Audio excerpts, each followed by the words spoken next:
Hello, welcome to my second attempt at making a video for YouTube. My last video was sort of an introduction, a output of thoughts and ramblings, just to have some sort of creative output. And you are joining me on a very snowy day in Manhattan. So I have been stuck indoors, and I figured, why not take this quiet, cold, lonely day and make an opportunity to make another video. So that's where we are today. I have spent my day indoors, enjoying solitude, trying to get stuff done. Today is Sunday. Tomorrow we're back to work. It's Monday. If you're a Monday through Friday 9 to 5 gal, I am, unfortunately, so I will be hitting the pavement again tomorrow. But today was a weird one because I actually did not realize it was going to snow. My grandma, who is in California, texted me and said, "Are you prepared for the blizzard?" That was my first inclination that there might be a blizzard, unfortunately. So I was fully unprepared for any sort of snow activity. So I decided today that I did need to get things to prepare myself for a snow-in, a lockdown, a shut-in. I'm being dramatic, of course, but I went out in the full snow, put on as many layers as I could just to go get a 12-pack of Diet Coke. I absolutely had to. I was absolutely out. I had no cans left in the fridge, and I do not think I could brave another day without it, snow or not. So I did venture outside today for a good 10 minutes just to walk to the grocery store and get a 12-pack of Diet Coke. I also did get some Greek yogurt and some almonds, so we're pretty prepared from here on out if the snow gets any worse. But of course, with the snow, I got to spend some time indoors and work on some of my knitting. So along with a quiet, intimate evening with me, I thought I might also update you on some of the knitting I've been doing. In my last video, I think I showed you a pair of socks I was knitting. The socks are finished. They are on my feet right now. I'm not going to show you them. Very fun, very easy. It was a very mindless, quick knit. I think it took me 2 weeks total to make a pair of socks. I used a pattern called the Vanilla Sock pattern. If you're super interested in having a knitting pattern that's very easy to follow, there's a full YouTube video with it. I can link it below. But this is actually my second time knitting this sock pattern. I use Cascade Heritage for this. It's like a wool nylon blend, but very soft. I'm very pleased with how they turned out. But of course, since I finished that over the weekend, I got to cast on and start another project. It's funny how you operate as a knitter. I will go through dry spells where I'm not knitting for months at a time and just don't have the energy or the patience to pick up my needles and start a project or put myself in the mind frame of completing something. Because I don't know about you, but even the thought of starting a project like that's a full commitment, and you have to see it through in every step of the process. You just want everything to be perfect. So for me to start a project, it needs to make sense. It needs to be something that I know I want to knit and that I'm going to use or wear. And then I need to also start planning out the entire process. Like, I don't just jump in and go through the process as I'm knitting. I need to have it mapped out in my brain before I mentally prepare myself to start knitting the project. So the thought behind the next knitting project was I want to knit the perfect sweater. I wanted to have something that I could wear consistently, that would make sense with what I know I love to wear, that I know I'm going to throw on and be able to wear whenever, for whatever occasion. Some of my stipulations for a perfect sweater, I am finding that I'm not a fan of a seamless sweater. I like a side seam, meaning I don't want a sweater completely knit in the round. I need a seam line somewhere along the side of the bottom. I feel like that line adds a bit of structure, and personally I think it shapes my body and is more flattering on my body shape. If you don't have this line going down the middle, I feel like it's not adding like a contour line, if that makes sense. The seam line kind of like holds me in along the sides of my body. I don't know if anyone feels the same way, but I know a lot of people love a seamless sweater. I love the act of knitting a seamless sweater, but again, final garment, I don't like the lack of structure at the sides. And the same goes for sleeves. I love a seam on the underarm. So, with knitting the perfect sweater, seams were very important to me. The second part is the construction as far as the yoke and the neck and the length and the width. I wanted to do a drop shoulder. I just feel like a drop shoulder is probably the most comfortable. I think it is the most flattering. A raglan, you get a seam line here, which sometimes is not always the most flattering. I think drop shoulder is just loose. It can suit really any occasion. A crew neck, a staple, basic, very easy neckline. The width and length, I want a relaxed sweater. I don't mind a fitted sweater, but 9 times out of 10, if I'm just looking for something quick and easy to throw on, especially in the cold weather, I want something a little more comfortable, a little more relaxed, a little more cozy. So with that in mind, I had a couple things guiding me on how to knit my perfect sweater. I used a couple of my own sweaters that I gravitate towards quite frequently. My favorite sweater of all time is the Cashmere Boyfriend sweater by Reformation. I own 3 of them for different occasions, different colors of course, but it's such an easy, versatile sweater. With that sweater though, the bottom hem I believe is rolled. There's no ribbing along the bottom. I want a fully, this is a rolled hem. No rolled hems on the perfect sweater. We want ribbing. And also with the Cashmere Boyfriend sweater, it is a bit of a cropped length, not quite cropped, but it's not a full length sweater. I want a full length towards my hips kind of sweater. But the thing with the Cashmere Boyfriend sweater is a very nice relaxed width. So I measured the width of that sweater to let me know how wide I want my sweater to be, my perfect sweater. Got my measurements, and then I also measured another sweater to figure out where I want my length to be. So kind of Frankensteining a couple of sweaters to make the perfect sweater. But I've never just full on free drafted a sweater and gone into it and didn't follow a pattern.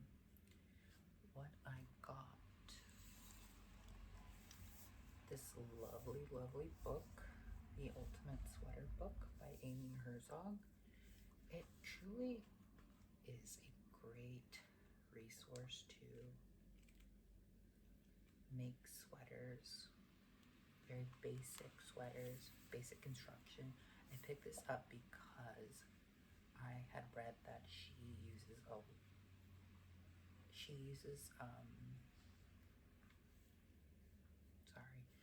her methods to creating sweaters and the patterns in this book are all seamed. So they're not seamless, they're not in the round, they're flat knit and then they're seamed afterwards. So I thought I could get this to kind of have a guideline on how to make my perfect sweater, because I've never free drafted and just gone rogue. So I wanted the fundamentals of how to do what I want to do. And I'm specifically following the, right now, she has a basic drop shoulder pattern. I'm trying to show you. For drop shoulder sweaters. Perfect, right? But again, I'm incorporating my measurements from a couple of the sweaters I own to make the perfect sweater. Perfect sweater. I want to be able to create a recipe to later follow. And the other stipulation is I want to use the yarn I have. The yarn I have, sorry, this is Knit Picks Palette. Oh, kind of matches what I'm wearing. This is Knit Picks Palette, I believe in the color mauve. I love a good fingering weight sweater. I like more stitches. I feel like they look the most professional. They look more real, if that makes sense, or they look like something you can buy in the store. I wanted to use a fingering weight wool. Knit Picks Palette is that. I had actually bought a bulk of these, I think on Black Friday. I think it was like $5 a ball, and I got 5 balls of yarn. I've just been holding on to it for the right moment, and the right moment was to make the perfect sweater. So, the gauge on my fingering weight yarn, I'm using US size 2 needles, does not match the gauge in the Ultimate Sweater Book for the basic raglan. Along with my measurements not quite matching. Truly, I'm using the book as a guide on how to construct a drop shoulder sweater. I'm using the measurements I want though, the gauge and the yarn that I want. So, doing all that, we did figure out where to at least start. It's probably going to be a lot of trial and error as we go, but I can show you the beginnings of the perfect sweater. This has taken me 2 days to knit. It is a fingering weight yarn. The gauge is very tight. This was a cast on of 196 stitches.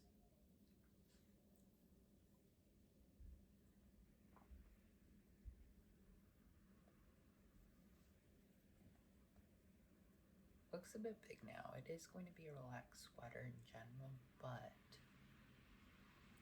I'm very pleased so far with this bottom ribbing for the sweater hem. I am right now knitting the back panel. This is starting from the bottom up. I am doing a 2x2 rib for the hem, and I did a German twisted cast on, and I am doing half twisted rib for this hem. If you have ever done a half twisted rib, or a rib in general, a 2x2 rib, it is a very laborious process, especially on 196 stitches. I started this project yesterday, and I'm very used to having 2 days for a project and being able to make ample progression. I've only gotten this much done in 2 days. So this is going to be a sweater knit with plenty of time and love. But that's okay because it's supposed to be the perfect sweater. It's supposed to be filled with love and time, and I'm okay with the amount of time it will take me because I have faith I'm going to have a great finished product. I'm going to have the skills and the recipe necessary to recreate it if I want to. With the knitting, the thing that I value the most is the ability to recreate things that work and that you love. I get really weird about recreation, so I'm very strict on my logging, what I'm doing exactly, how many rows, how many stitches. So if I ever want to, I can do it again. Big proponent of that.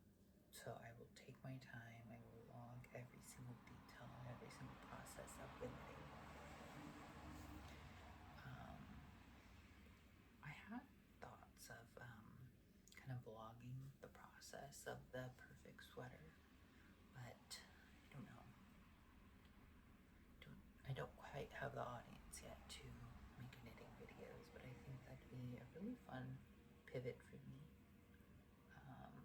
For now, I think I'm going to stick to my little video vlogs and talking to the camera and rambling, but eventually I would love to get into the process of journaling my knitting, walking through every single process, the design process. That's a whole journey in and of itself. And then going through the notions of knitting it, the tweaks, the edits, the blocking, the finishing, and final garment. So that's my knitting update.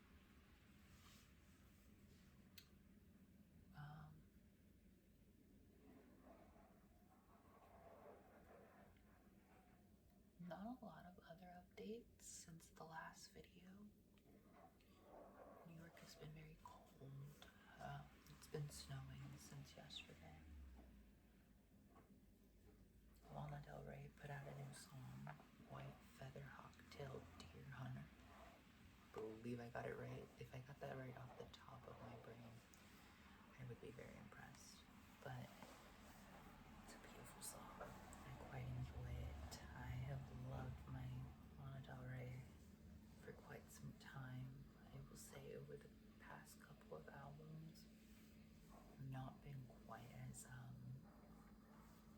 enthralled, hasn't quite spoke to me as the first few Lana Del Rey albums. I think the last Lana Del Rey album I was fully tapped into was Norman Rockwell, but the new song reminds me of a lot of the reasons I fell in love with Lana. So needless to say, I'm a big fan. I've been playing it quite incessantly. What else have I been up to?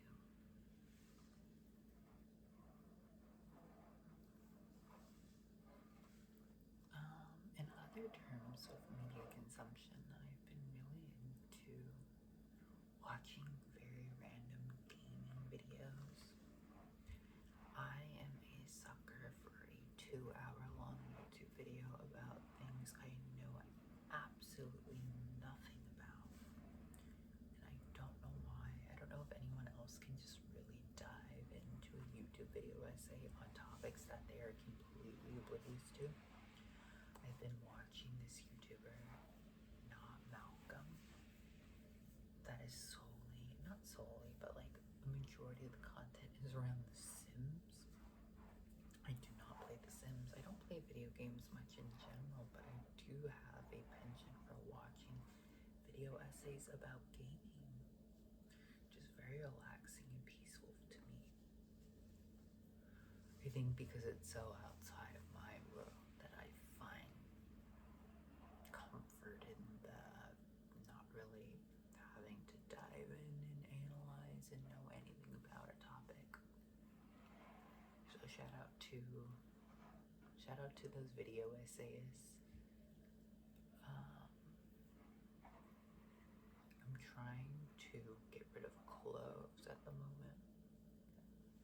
I recently acquired all of my belongings in my single New York City apartment. I have had clothes sitting in boxes from multiple versions of my life. I had clothes from Chicago that were sitting in a storage somewhere, clothes from Los Angeles sitting in a storage somewhere, and not like separate storages, but like as I have moved from place to place, some things get left behind. Everything eventually ended up at my grandma's house in San Jose, but I just could not bring everything with me through each move. So like, moved from Chicago back to San Jose, a couple things get left behind, moved to LA, moved back to San Jose, a couple things get combined with the Chicago clothes and the San Jose clothes, moved back to New York City, couldn't take everything on my first initial move to New York City, but finally I'm here, all my things in one place. But there are things that from years ago that I just don't wear anymore, and then I'm like, what do I do with you? Probably shouldn't have held on to you. I can't let certain things go, but it's getting time, especially some of these things are like 5 to 10 years old. I don't even fit some of those things anymore. So I do have to let go of some clothes soon. I don't know if I have the energy and the patience to do the whole Depop thing anymore. I used to be a very avid Depop girl, but it's so much work. I would never try the clothes on and take the pictures like that. Kudos to the girls who can do that. That seems like a lot of work. It would flat lay on the floor, take the picture, call it a day. But even then, when you have like 30 things, you have to take multiple angles, good lighting.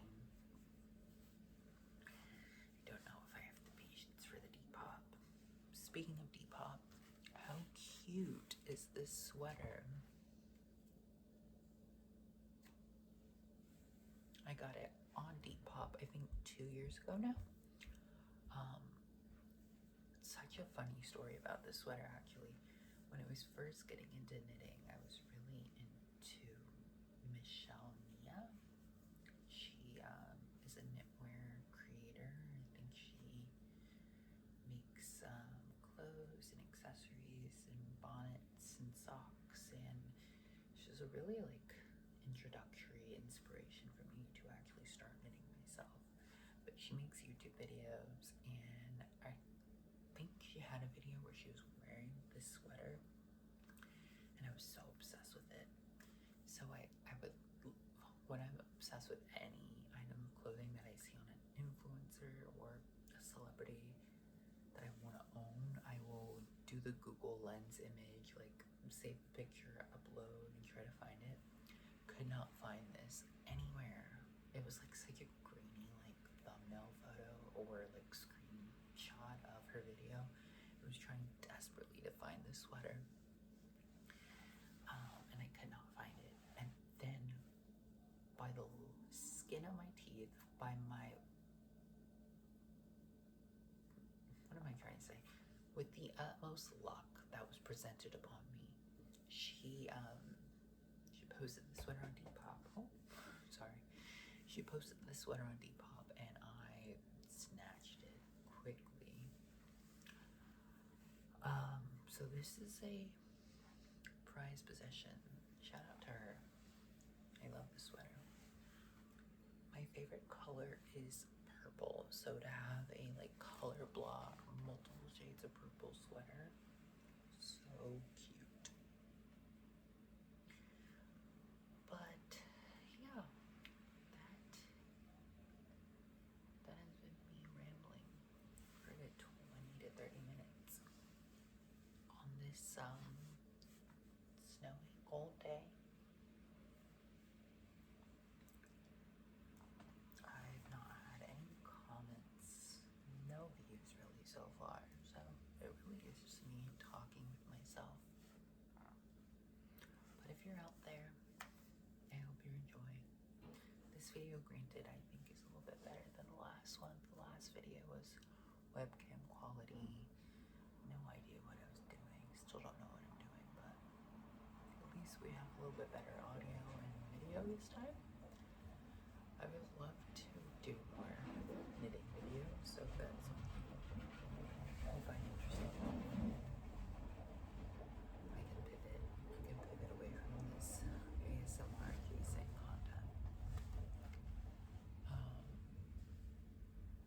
don't know, would this channel be useful to post these like soft-spoken, quiet ASMR-like videos, but also give me room to do some knitting videos? One of my favorite genre of YouTube videos are knitting videos, like the knitting podcasts and the knit alongs and seeing all the creative things that people are capable of. But for now, I'm simply talking to my camera soft-spokenly. So I hope you enjoyed the last 20-30 minutes or so